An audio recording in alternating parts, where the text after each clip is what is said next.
Hello friends, स्वागत है आप सभी का आपके अपने यूट्यूब चैनल पर। दोस्तों, आज की वीडियो आप लोगों के लिए बहुत ही ज़्यादा इंपॉर्टेंट होने वाली है, चाहे वो एक सिविल साइट इंजीनियर है, कॉन्ट्रैक्टर है या एक मकान मालिक है, क्योंकि हम इस वीडियो में जो डिस्कस करेंगे वो आप लोगों के द्वारा ही हमसे कुछ सवाल पूछे गए हैं कमेंट के माध्यम से।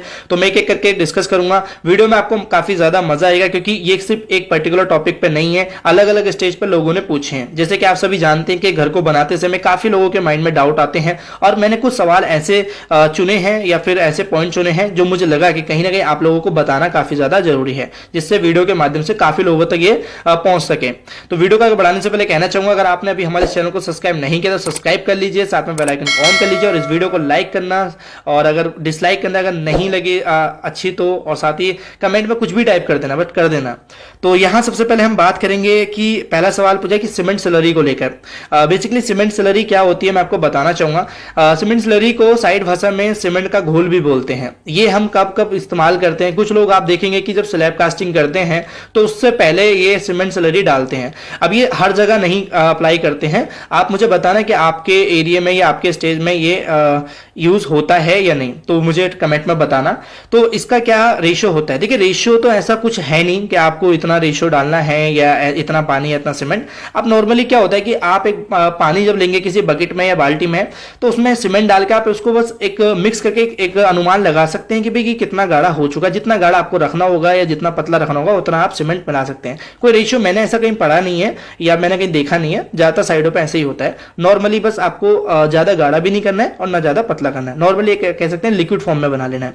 अब यहाँ पे एक सवाल जो मेरे से ज्यादातर लोगों ने पूछा था वो ये था कि सर, हम अपनी छतों में जो स्लैब कास्टिंग करते हैं उसमें कौन सा सीमेंट इस्तेमाल करें, पीपीसी इस्तेमाल करें या ओपीसी। देखिए, मैं नॉमिनल कंस्ट्रक्शन के लिए जो हमारे घर बनते हैं, जैसे कि आप सभी जानते हैं, आप लोगों के जैसे कि, तो मैं कहूंगा कि आप उसमें स्लैब कास्टिंग में पीपीसी ही इस्तेमाल करें, ओपीसी ना करें। क्योंकि अब होता क्या है कि देखिए, ओपीसी की सेटिंग टाइम जो होती है बहुत तेज होती है, एकदम ही तेज सेट होने लगता है, जैसे कि 30 मिनट की बात करें तो। और अगर हम बात करें पीपीसी की तो वो थोड़ा टाइम लेता है। तो अब जैसे मान लीजिए कि जो श्रिंकेज क्रैक होते हैं, आप देखते हैं ना छत में हल्के से बाल आ जाते हैं, वो आने के ज्यादा चांसेस होते हैं हमारे एज कंपेयर टू पीपीसी के हिसाब से ओपीसी में।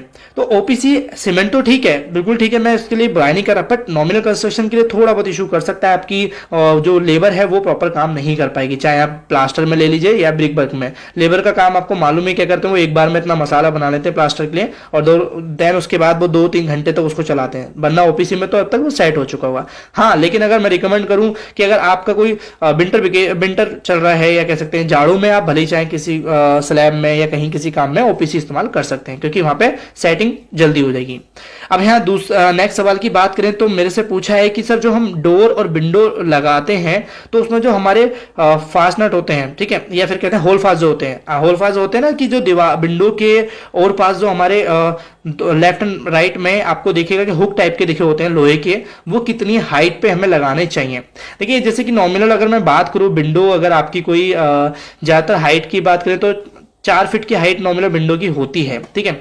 अब उस विंडो में आप 2 होल फास्ट दे सकते हैं, और अगर मैं बात करूं कितनी हाइट पे, तो टॉप से आप 1 फीट नीचे दे सकते हैं या 1.25 फीट, और बॉटम से भी 1 फीट या 1.25 फीट दे सकते हैं।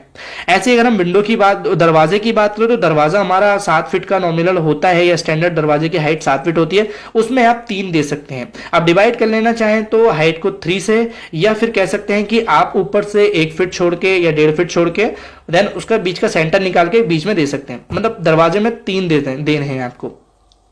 अब हम बात करेंगे जो मेरे से नेक्स्ट सवाल पूछा था वो ये था कि जो डोर साइज होता है हमारा रूम के लिए, यानी बेडरूम के लिए और किचन के लिए, ये क्या रखना हमें चाहिए। देखिए, यहाँ पे अगर मैं बात करूं स्टैंडर्ड साइज की, तो मैंने वीडियो डाली है जिसमें मैंने डोर, विंडो, सारी चीजें डिस्कस की हैं, लेकिन फिर भी मैं आपको बता देता हूं कि अगर जो हम नॉमिनल जो हमारे बेडरूम होते हैं तो उसके डोर के जो साइज होता है वो आप 3.5 फीट बाय 7 फीट का रख सकते हैं, या 3 फीट बाय 7 फीट का रख सकते हैं। ये एक स्टैंडर्ड साइज है।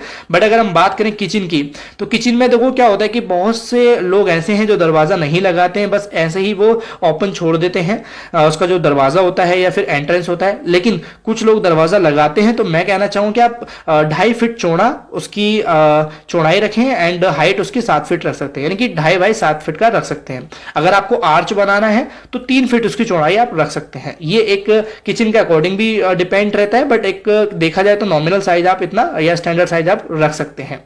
अब अगर हम बात करें कि नेक्स्ट सवाल की, तो वो सवाल है हमसे कि जब हम अपने घर में कंडक्टिंग करते हैं, कंडक्टिंग मतलब लाइट की फिटिंग करते हैं, हम अपने दीवारों पे चेस काटते हैं, यानी कि जो झिरी बोलते हैं, वो काटते समय हमें उसकी जो कितनी गहराई रखनी होती है। आप देखते हैं ना दीवारों में झिरी कटती है जिसमें हम पाइप को फंसाते हैं अंदर, अंडरग्राउंड करने के लिए या फिर उसको अंदर छुपाने के लिए, तो उसकी गहराई कितनी रखनी चाहिए। बेसिकली यहाँ पे देखो पाइप जो होता है वो करीब नॉमिनल जो इस्तेमाल करते हैं लोग बार, वो 0.25 इंची से 1 इंची तक का इस्तेमाल करते हैं। अब यहाँ पे उसकी साइज जो डेप्थ है वो कितनी, तो देखिए मैं कहूँगा कि आप उसको 40 से 45 mm रखें।